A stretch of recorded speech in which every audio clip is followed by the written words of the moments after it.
belajar jarak jauh. Kali ini materi kopi, materi kuliah yang pertama. Para peserta BJ yang saya hormati, yang pertama ini saya akan menyampaikan tentang sejarah daripada kopi. Tanaman kopi masuk Indonesia itu kurang lebih sekitar abad 17 atau abad 18.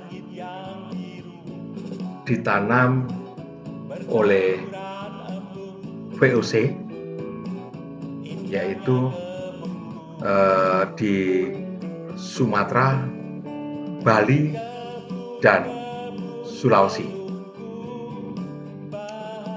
Benih-benih kopi itu berasal dari Yaman. Jadi kira-kira kalau sekarang itu dinamakan jenis kopi Arabica. Banyak juga yang dibawa ke sekitar Jakarta, ya, Jawa Barat, Jawa Timur juga ada, ditanam di pegunungan di lereng Ijen. Semuanya pada saat VOC, pada saat Belanda melaksanakan program Kulturstelsel.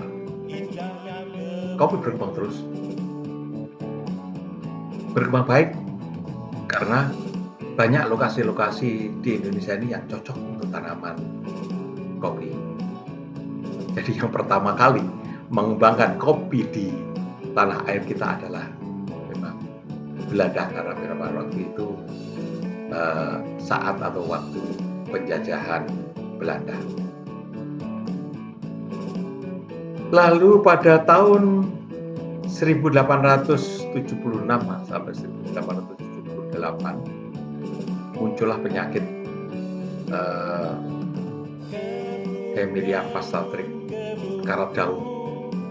Habis seluruh kopi di Indonesia kena penyakit Hemilia Fastatrich.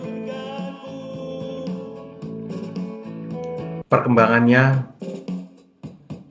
makin lama makin surut menemukan kopi. Namun demikian, pada sekitar tahun 1900-an, lama sekali, dari 1870 mati semua, dari sekitar tahun 1900-an begitu, maka didatangkanlah benih atau bibit baru. Kalau yang tadi berkembang kopi Arabica, sekarang ditambahkan kopi Robusta. Kalau awalnya didatangkan Liberica. Liberica ternyata juga kena Hemilia Fastatrich. Lalu setelah didatangkan kopi Robusta, maksud saya, maka Robusta ini lebih tahan terhadap karat daun. Nah, pengembangan dimulai tahun 1907. Maka maraklah pengembangan kopi Arabica kopi Robusta di Indonesia. Dan area yang berkembang terus menerus dari tahun ke tahun sampai saat ini yang paling banyak adalah Robusta yang berkembang. Jadi Arabica kita itu kira-kira hanya 7% daripada Robusta kita, 7-10% lah begitu. Ya, kenapa demikian? Karena memang keterbatasan lokasi untuk pengembangan Arabica. Pengembangan Arabica itu pada ketinggian di atas 1000, paling tidak 1200, 1500.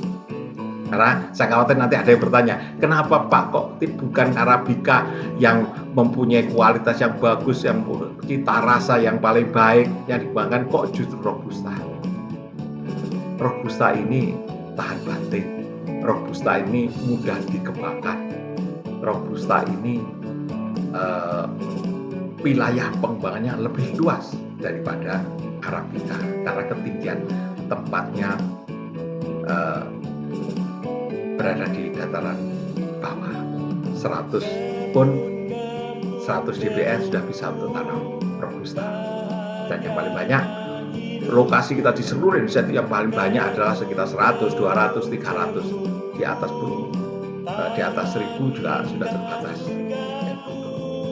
Arabica. Negara itu hanya lebih luas. Dan petani sangat sangat mudah sekali untuk mengembangkan robusta.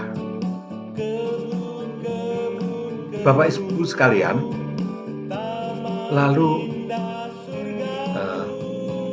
para kebun-kebun besar pada waktu itu yang mengembangkan kopi sudah mulai kopi robusta tahun 1907 sampai dengan 1920. Robusta sudah mulai ramai di Indonesia. 1920, kemudian 1945-nya merdeka.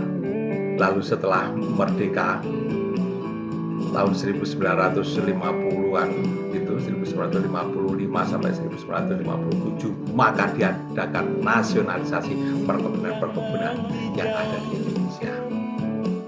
Artinya perkebunan yang sudah dibangun Belanda di Indonesia berubah, dinasionalisasi, berubah menjadi kebun-kebun.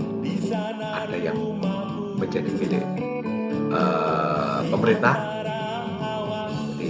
masuk di dalam bisnisnya BUMN, dan ada yang menjadi perkebunan swasta. Nah, setelah itu pada waktu itu perkembangannya sudah mulai pesat 1920 sampai 1500, dan pada waktu itu total areanya kira-kira sekitar 90.000 sampai dengan 100.000. Lalu setelah nasionalisasi, begitu nasionalisasi perkebunan besar adalah perusahaan perkebunan adalah milik pemerintah dan milik swasta, maka mulailah pengembangan kopi itu bukan hanya di perkebunan besar, tetapi orang-orang, para petani yang bekerja di sekitar areal perkebunan besar mulai diajari untuk menanam kopi bukan hanya di areal kebun besar, tapi di luar perkebunan.